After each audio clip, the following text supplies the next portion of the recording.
Deleting multiple rows at once. When receiving guest lists, there are often header columns within the document which need to be removed before uploading the list to another system. Instead of deleting one row after another, hold the Control key to select multiple rows at once and delete them.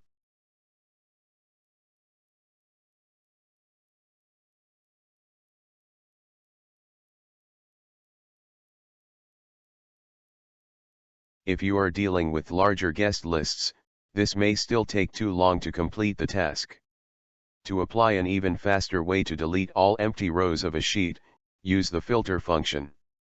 Identify a guest list value which does not have any missing information for each record.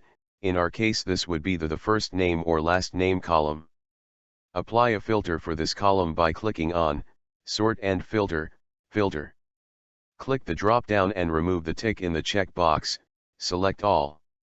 Scroll down and select blanks.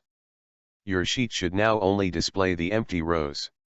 Click on the first cell below your header, and use your keyboard to enter the shortcut, Shift, Control, and, to mark all rows. Now, select your Home tab, and click on Delete sheet rows.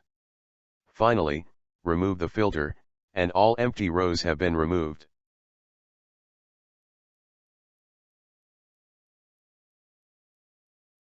If you like this video, please click on thumbs up, and subscribe to our channel for more event planning hacks. Thanks for watching.